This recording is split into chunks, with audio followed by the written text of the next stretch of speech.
Kung may papasok, mayroon ding lilisan.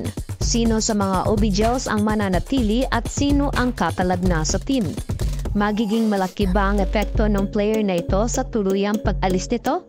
Good day! Welcome back to my channel. Bago natin yan simulan, huwag mong kalimutan mag-like, share, subscribe at i-hit mo rin ang notification bell para maging updated ka sa ating mga video. Isang nakakalungkot na balita ang ating ipapahayag para sa mga CMFT fans kung ito man ay tuluyang mangyari.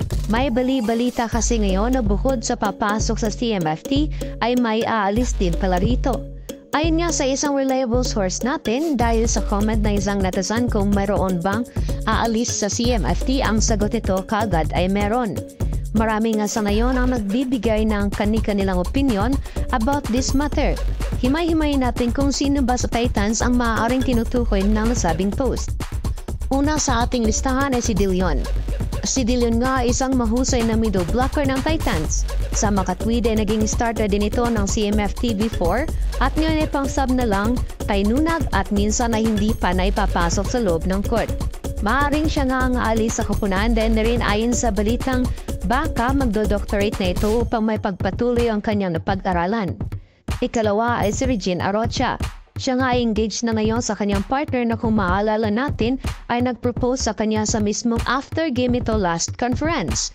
Ngayon, ito nga ang nakita nating dahilan na baka siya ang kinutukoy dahil for the preparation para sa kanyang wedding. Pamatlo natin dyan ay si Jem Ferrer. Marami na ang napatunayan si Jem Ferrer sa kanyang pagiging setter nito. Isa nga siya sa ating nakitang possible na aalis sa koponan. Dahil na rin sa ating nakalap na balita na may lilipat na sa CMFT na isa pang setter na magiging dahilan na mas lalo pa ito matatabunan. Subalit mga kavali, ito nga ay haka-haka lamang ng isang writer. Ito ay wala pang konfirmasyon sa mga nabanggit na players at wala pa rin pahayag sa Rebisco Management o rito. Maaaring malalaman lang din natin ang lahat sa takdang panahon. Kung may tuluyang aalis man ay siguradong for good na rin ito para sa kanyang sarili at para na rin sa kanyang koponan as well.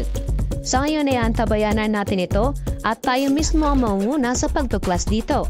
Totoo bang may aalis talaga sa CMFT o ito'y haka-haka lamang?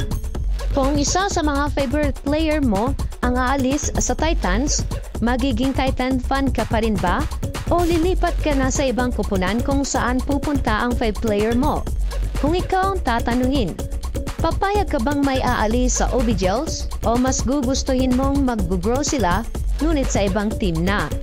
I-comment mo na yan! So hanggang dito na lang muli. Huwag mong kalimutang mag-like, share, subscribe at mag-leave ng comment.